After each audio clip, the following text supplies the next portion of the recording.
So ito guys, ikakabit namin siya dun sa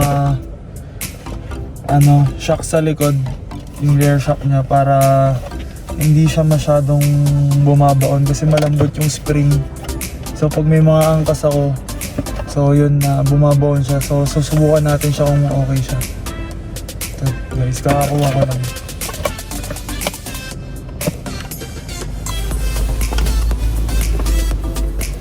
Nag-decide kami na ipakabit na lang yung caution bumper sa may shell, sa may Quezon Avenue, kasi madali nilang ilalagay kasi nga meron silang yung paangat ng kotse. Ano bang tawag dun? Hindi ko alam yung tawag dun.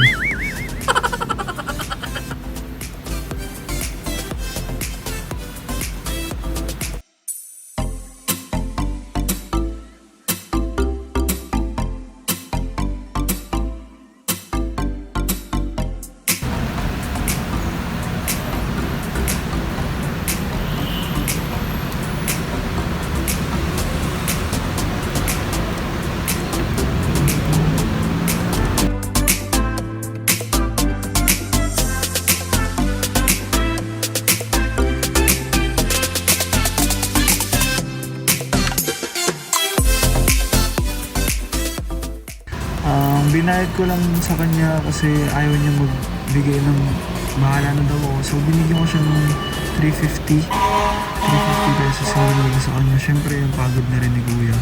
Tsaka magaling naman siya gumawa.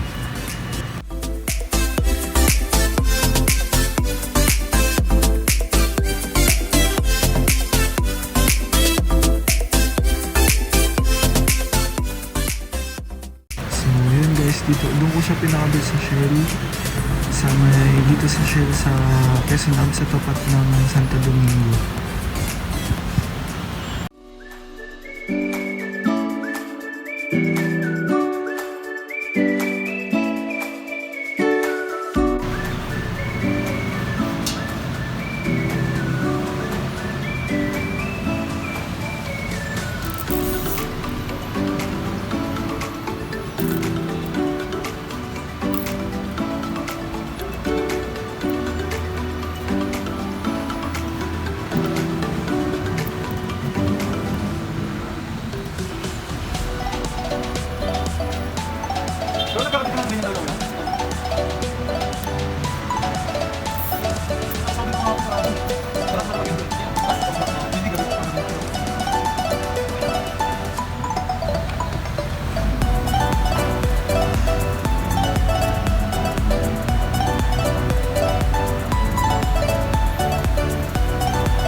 So ayun guys, nakabit na namin yung rubber cushion sa likod.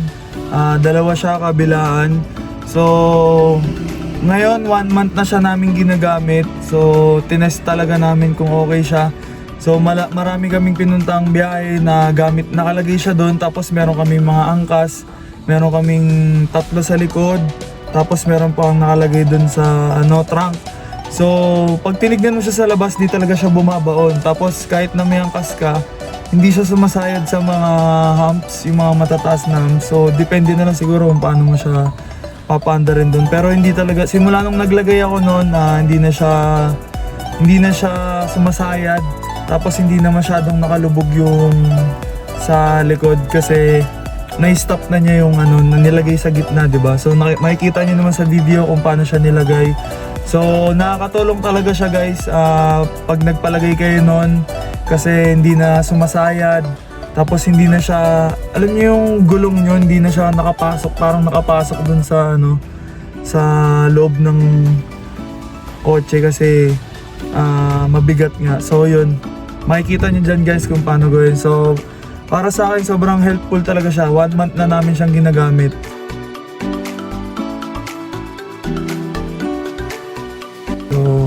okay naman siya.